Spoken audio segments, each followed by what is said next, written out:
Hello, my name is Darlene. Welcome to Stand Strong, a fun, educational, inspirational, and motivational show about people overcoming life's obstacles. And these are their stories.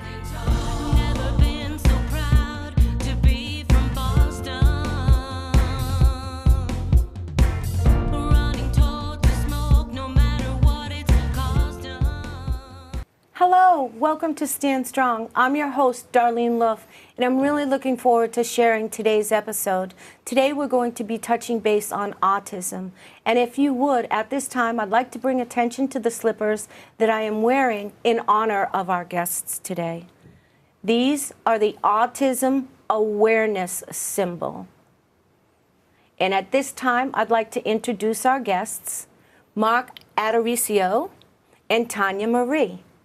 Welcome. Thank you so much for being on our show and sharing your story. My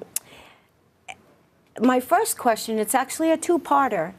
Being young parents, because you're very young, you both look like you're 18. Being young parents, as I said, it's a two-parter. I'll ask Tanya first. As a young mom, when you first found out that your son had autism, how did it make you feel? I was very scared. I didn't know what to expect. And I didn't know how to be a parent at that time, kind of anyways. It was still when he was very young, so I was trying to figure out how to be a parent. And then I felt like, now what? Now I understand Franco's your first child. Yes. Okay. And Mark, I'm going to ask you the same question. As a young dad and a first-time dad, how did you feel? Well, the same as she felt, you know. You feel so many thoughts running through your head. You don't know what to expect, you know, because you don't know too much about autism at the beginning, you know, so you don't know what to expect. You don't know if how he's going to be. Is he going to talk? Is he going to do things that other kids do? Is he going to have friends? Yeah. Is he going to play sports? You know, all the things that, as a father, you're looking forward to sharing with your son, you know, so it's kind of scary. Yeah, you know. Now, at what age was Franco, I can address either one of you, what age was Franco when you started to realize that there might be something to look out for? Probably about a little less than a year old, I'd say. You know, we started noticing things. He would flap his hands a lot. He wasn't talking at all. He wouldn't point at things. He wasn't waving. You know, he was how old? Right around 1, I guess, is when we started to notice things. He was like 18 months old, and we brought him to a doctor appointment, and they said he should be saying, you know, like 4 to 7 words by now. Is he saying anything? And at that point, he wasn't even really babbling. He would just be like making little noises here and there. So I guess maybe we thought something, but we didn't really know until that appointment. And then we started, you know, just like talking to each other, just getting really nervous. Like, what does this mean? What does he mean? And then, you know, asking other parents, did your kid talk at this age? And just started getting nervous, you know. And it started with that appointment. And then the things he mentioned, and also he would just do little really cute, quirky things. Like, if we didn't know any better, we wouldn't even know, because that was just to us, that was just Franco and the way he, you know, played. But he would, you know, play with toys, like, incorrectly.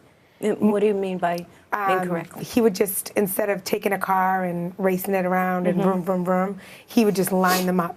Yeah. And we'd have trails all around the house of just things lined up, or he'd find spoons and line up the spoons, or he'd find stuffed animals and line up the stuffed animals.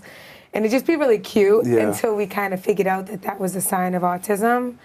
And then when we'd see that, we kind of started to get nervous instead of laughing like we used to. Like, you know, then we had to learn how to teach him how to play correctly with certain things. So was it difficult? Did you have a challenge to try to teach him how to play cars and things like that? Did he understand? Well, the communication barrier was tough because he wasn't communicating with us yet. He wasn't talking at all, so you didn't really know what he was understanding and what he wasn't understanding, you know, so it was kind of tough to teach him things. And then after that appointment that we had when he was like 18 months old, It was called early intervention, and then they started bringing people into the house for like 30 hours a week, working with him, and they would also work with us so that we knew how to teach him things. And so it was like they were teaching him, but they were also teaching us how to be parents and how to teach him to do things. And how long did he do the early intervention program? He did it up until he was 3 years old. Until he was 3? 3 years old, he did it. Yeah. What type of things did they do with him as well as with you as parents?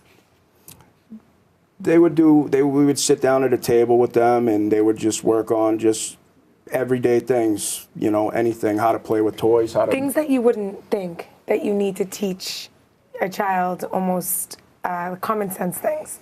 Like you said, teaching him how to play with a car. Like you would never think that you'd have to teach him how to play with a car. It's just kind of things they pick up on and learn, you know? And yeah, so it was things like that. Another interesting thing that they did, because he wasn't talking or communicating, was called PECS. And that was it was a picture system that stands for the picture exchange communication. Interesting. What exactly is that? Basically, we would take pictures of things, you know, the fridge, the toilet, an apple, food. It started off with, we had to start this off with things that he was interested in, not your regular things. So it would be like he loved apples, so we'd get a picture of an apple. So then, you know, we'd grab the, you know, if he wanted it, they teach him actually to go get it, bring it to us. And The picture? We were like, yeah, right, he's not going to do that. And sure enough, he did. The way it was set up was there was a little board that was set up with Velcro on it, and each picture we'd cut it out, and it would be laminated, and you'd use the Velcro to stick it to it. And there was like a central location where you'd have the board, and whenever he wanted something, we'd teach him to go and get what he wanted and bring us the picture of what he wanted. Wow, that's Since he interesting. couldn't talk, you know, that was really the only form of communication we had for a while with him, you know. And So how long did you do that system? From there, I would say the point of it was, you know, show him the picture, say what it was, and at least make him try to say it. And if he didn't try or give us something, he wouldn't get the apple. So then it made him kind of work for it. And then when he started understanding, oh, I can talk, or even just try to talk, and then I'll get what I want. Okay, I can do this. That's where it started. And from there, Wow. just got better and better. Everything we did and everything that they've taught us just helped us in a different way. So Now, Mark, I understand that you did, when you both found out that he may have autism, but you weren't quite sure, you did a lot of research online. What type of things did you find out online? Well, there's a lot of things that they don't teach you about autism that, you know, because autism isn't just a brain disorder, it's a full body disorder, and they don't really teach you that. They only teach you about the therapies that there is out there. They don't teach you there's other approaches.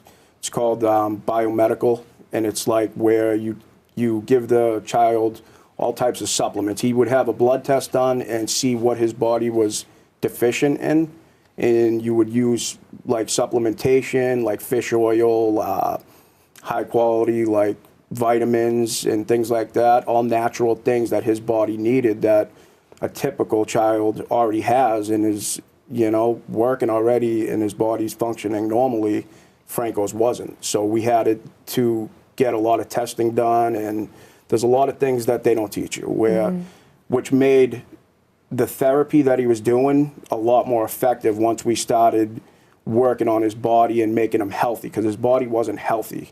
And When you say wasn't healthy, do you mean because he wasn't eating properly? He wasn't eating properly, so he wasn't getting any vitamins and minerals in his system. He was very skinny. He was very pale all the time. He had bags under his eyes, and even in the summertime, he would never tan. He was always tired. And then he would get hyper from eating sugar. So it was like he was an up and down roller coaster, you know. So what they did was, like I said, they did a lot of testing on his, you know, blood and stool and other things, and they find what is going on in his body, and you go after that. And once you start doing that, it makes everything else a lot more effective. yeah. You know, how often did he have to go for these testings before you actually came down with a specific program that works for him? We saw the doctor at the beginning, probably every couple months, I want to say, at the beginning, until we finally got on a good regimen for him, got the right supplements. and figured out what his body was lacking in and what it exactly needed. And once we got everything figured out, like I said, and I keep saying, everything just, nothing, I don't want to say cured him, but nothing just changed it miraculously. But every little thing we did helped. Every little thing helped a little bit and made everything a little better, you know? So is it your, I'm hearing, I think it's fabulous that you're so young, and being a first-time parent at any age is a scary thing, but being first-time parents and being so young with an autistic child, I can only imagine must be even more difficult. For viewers out there watching and may have similar situations and not know what to do, your story and sharing the fact that if you work with the child, as difficult as it might be time-wise, and having the patience to do so is very important. Do you agree? Absolutely. The biggest thing to know for parents out there is help out there. There's a lot of things out there. You just, like you said, have to be willing to take the time, do your research, find a good doctor in your area that is willing to work with you and do the correct testing. And once you do that, you know, there's so much you can do and help, you know. It's not just about, like I said, the brain. It's about making their body healthy and making them comfortable. Because think about it, if you're sick all the time, are you going to want to learn? Are you going to want to, you know, try to talk and do all these other things if your stomach's upset, if you're weak and tired all the time? So it's like, the way it should be done is really you attack the body first, make them healthy, and then it will make everything else a lot better. Now, I understand you brought a website to share with us. If you could you please pull up the web information, and when it's up on the air, could you explain to our viewers at home what, there it is, thank you very much. This is a website. What type of information would people expect to find on this website? Well, the website is, like you see, www.takanow.org, and it stands for Talk About Curing Autism. And it's pretty much got everything on there from the beginning, from the first day he gets diagnosed all the way up until the teenage years. It's got everything from diet to therapies to help in your area to anything you need is on that website. Even stories everything, that yeah. moms are going through, they'll put up, and you can like relate to them. You can conversate with them. So you can actually find people on that website to communicate with. Yeah, and if you go on the website, they have a program where they can actually set you up with a mentor in your area. That's fab. I'm a cheer to that. That's amazing. Cheers. Wow, that's unbelievable. And you just found that by starting a search? Yeah, I mean, I did a lot of research. Once I found out, like I said, I was just so nervous. I didn't know what to expect. You don't know. I mean, you don't really know too much about autism. There's so much information out there that you don't know. You know, when you were growing up, it wasn't as popular as it is today. It's just, yeah, it seems to be you know, it's hitting like when we were younger, it was like 1 in every 10,000 kids. You know, now the new studies say it's 1 in every 52. Wow. I mean, that's staggering. Really? The increase. You know, I mean, there's. Wow. Scary, you know, it really is. Now, excuse me, Mark. Tanya, as a mom and dad, it's difficult enough when you deal with a typically developed child, potty training. Did you find it more complicated to do potty training with him? Did you have support to help you? How did you deal with the potty training? To be honest, I thought it was going to be a lot more difficult than it was. I guess, yes, we had a lot of help. I mean, we had the early intervention people coming, and then when he did turn 3, we went to another company called Beacon, which they were home services, and they were amazing. I feel like each thing that we've done, they could only do so much, and then they kind of passed us on in the right direction. So to be honest, is that because of his age? Yes. Yeah. Oh, okay. And another thing I wanted to mention too is it's really tough is that, the doctors that we do see and the doctors that do these researches that helped us with the body, insurance doesn't cover any of those things, and that's why it's not talked about. Really? That's another issue. Yeah, so it is a huge issue, and what they say is that there's not enough studies to show that that is actually what helps. So like they don't want to support it and they don't want to pay for it. So a lot of those doctors, they have to charge you so they can, get their point across. But when they do, it worked, and it was worth every penny. But I think things will change as time goes on because it is being more successful. Do you think more? That's another thing. It's amazing that you're on the show to share your story. The more awareness that gets out there, the more people that are experiencing children with autism is a powerful tool.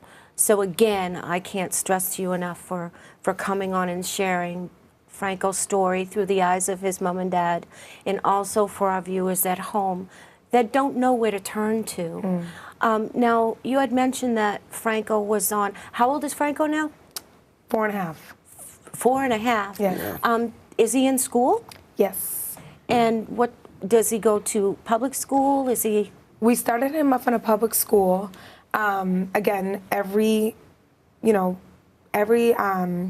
resource that has helped us has kind of step by step, that kind of came with us. And, you have something that's called an IEP when he first goes into school. And that's basically just setting up a program that Franco needs, whatever it may be. And they come with you to the school, have a meeting. They've worked with Franco, so they know what he needs, and helps us kind of relay it to them. So we set up a program. They're supposed to go by that. That can change anytime, whether we wanted to or if things change for Franco. So it started that way. We planned public. We started doing just outside resources. And one of the places we took him to is Kids Ought to Play, and that was occupational therapy and speech. And they just randomly closed down because of whatever they were going through. And we found another place, which is Futures Behavioral Therapy Center, and that's in Beverly at the Cumming Center. And what is that again? That is kind of a outpatient kind of therapy center, speech, just a place for him to go and kind of do more. So we would bring him to school, and then after school, 2 days a week, I'd bring him there, and found out that they actually had a school randomly, and it was the best thing that could have ever happened. I set up a meeting, we got a tour, and, found out that maybe insurance could help us with it. That took a little bit, that was difficult, but they really helped us get in there and did what they had to do to make Franco fit for the insurance to help us pay for it. Oh, that's So we do pay a little fabulous. bit more out of pocket, but insurance does help, and we would have never known that. So you just never know. Everything that we're doing has led us to where we are now, and we would have never thought that. So we're so grateful. That place, I feel like, has been just, either he's getting older and we're doing our job, or everything together. But I feel like I give them a lot of credit. And where is this again? It's located in the Cummins Center in Beverly. And the name? Is Futures Behavioral Therapy Center. Futures Behavioral Therapy Center in Beverly. Yeah. For those of you who are watching and you would like to check out this amazing place that seems to have been doing a wonderful job for Franco. We can't thank them enough. Honestly, it's unbelievable. It's like day and night, the difference. And he's doing well. And how is his interaction with other children now? Much better. I mean, like you said, he's still, he's a typical child, I'm sure. He doesn't like to share. He gets mad if he doesn't get his way. Things like that still. But it is just, it went from being a meltdown to just aggravated and he's over it. Yeah. And now he's actually interested in playing with other children, where before there could be 10 kids in the room, they'd all be in a group playing, and Franco would be off to the side lining things up and just doing his own thing. Now Franco's right in the middle of the group, seeing what's going on. He's curious about what they're doing, and he knows their names. Yeah, he knows He'll kids' point them names out. now. Actually, one funny story, I tell this to everyone. He has these 2 twin boys in his class, and he when we're home, what he likes to do is play with his stuffed animals. He loves his stuffed animals. There's a lot of things he loves, but he does love his stuffed animals. And he has 2 of them that are the same, and he held them both up and said, Brayden and Bryson. Oh, because they're twins. Oh, and how cute! He was pretending that his animals were his friends. He knows everybody by first name basis, all his teachers. And there's about, he's got about, I would say, 10 teachers, and That's each of them work with them amazing. differently, and they can, they make you look when he's leaving. Look at Franco, look. Say bye, and he'll go, bye, Linda, and he knows all of them. It's amazing. Hi, Linda, bye, Linda. Amanda. That's Say bye to amazing. Bryson. It's So unbelievable. he's doing much better, and all the hard work and the persistence and the special doctors and places that you've found really are helping him. Yeah. It's unbelievable. That's amazing. I understand you brought some pictures with us. If you could you please pull up the photos? As the photos come up, could you just explain to our viewers what is in the photos? Sure. Um, When they come up. How is Franco? There they are. There it is. Could you? wanna talk? That one, we were at the Autism Speaks walk, actually. Yeah. Yeah. Every year we do a walk We for do the Franco. walk, the Autism Speaks And walk. the name of his team? Team Franco. Yeah. Team Franco. And this year we actually can't do it because we have a wedding to go to. But we're still we taking do it every donations. year, and we do take donations. And we're still doing the And we donations. still, advertise for it and everything. But this was his walk, and this is another great place to go every year. They have a ton of tables and, therapy where is it? people. This is usually in Who's the that? Comcast Center Yep. in Mansfield. Yep. And it's amazing. Everything they have is free. I mean, they give out like free food. There's, pizza places that give out free pizza, free chips, free everything. There's just and there's just tons of booths information, lined out tons of lined out information. Wow. to find out some And that's information. Franco in the middle. It's Yep, Franco that's in the Franco middle. He's right adorable. there. If you could just keep rolling the pictures as they come up, just Oh, explain. this Right is- there, this that's my pizza shop where all those cards, Mm-hmm. they're little puzzle pieces, and those are actually the donations that we took for the walk. Oh, we had people wow. put their names on it and donate whatever they'd like, $1 or whatever, anything, and then we'd hang it up in the counter right How there. much did we raise at the store last year? I think it was, what, I forget. Like, One year it was a big amount, and yeah, then we raised like almost 1,000. 1 year, yeah, more Almost than that 1,000 altogether. just, at Wow. the, just at the shop, That's Yeah. amazing. That And is then- such a cute idea. And this one? I'll talk about this. This is so interesting to me because this is my friend and her son, and before they, they're so different in age as you can see, and now they just play so amazing together. But, she said to me, "Do you want to put him on Dan's motorcycle?" And I said, I don't know how I'll be with that."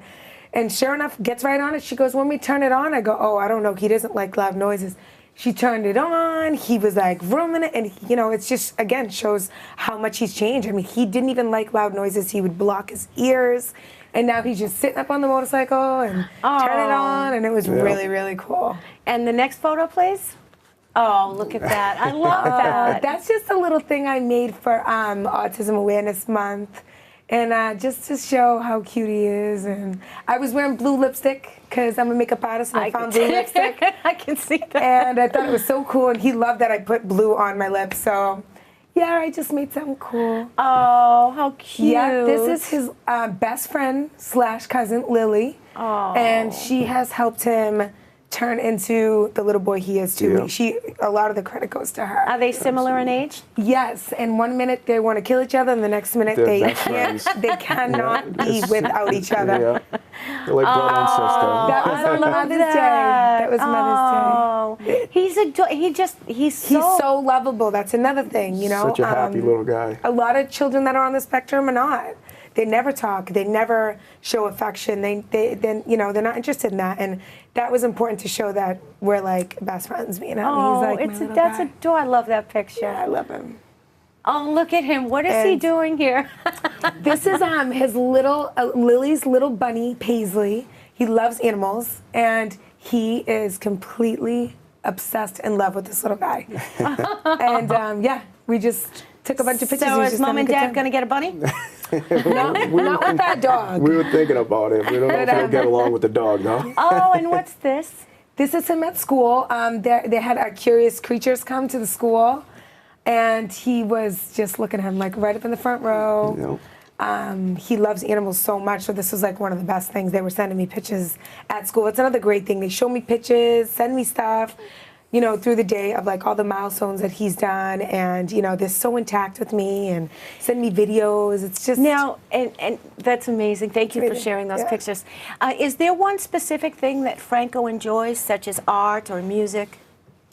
Definitely got to say music. Does he like to sing, play Oh, instrument? he's- What does he like to do? He All likes the to sing, instruments. play His the main thing is drums. the instruments, though. He makes drums out of anything he can find. Yeah. That's amazing. Piano and anybody who comes to our house, he'll give them an instrument. So we all have to sit there as we're talking and just Yeah. play the instruments. He sets up a Amazing. band. likes That's the band. amazing. I at this time I'd like to give you a gift. for being on our show and say thank you. It's a little appreciation. This is a certificate, a Stand Strong certificate. It says thank you for sharing your story and sharing Franco's story through your eyes. And I'd like to present that to you and say thank you so, so very much. I know that you're going to be helping a lot of people. For our viewers at home that are watching, this is going to be a two-parter because I'm going to ask both of you. Mark, do you have any advice for anyone out there watching if they're dealing with a child that has autism? What would be your advice to them? Well, first I want to say thank you for that. You're I very appreciate welcome. it. You're very welcome. And then my advice to parents out there is take a deep breath when you first get the diagnosis. Take a deep breath. You know, it's scary, but there is help out there, and there's a lot that can be done. Each child with autism is different. Each one has a different sailing, and they're all different, and there is help out there. You just have to find it and do your research, and the sky's the limit for what they can achieve, you know? Wow, thank you. And you, Tanya, as a mom, do you have any advice for other mothers out there who might be going through a similar situation with children with autism? I would say the first most important thing is to actually go. And if you feel something and you think something's a little off, the best thing you can do is just go and find out, because the longer you wait, the longer it's going to take for them, you know? And another thing is just be patient. And, you know, when they get things, it is the most rewarding thing. So just be patient and just do the best you can. That's all. All you can do is the best you can. Thank you so much. We're getting ready to wrap up, but I would love to have you back on so that we can follow Franco's journey as he grows. I think it would be amazing to see his growth, and it would also help many, many other people. So again, thank you so much for coming on and sharing your story. Thank you very much. And for you viewers at home, I really hope that you took something away from today and that it helps you. And I thank you very much for joining us. We look forward to you joining us again. As always, it is with much love, peace, and respect. Remember to stand strong. Till next time.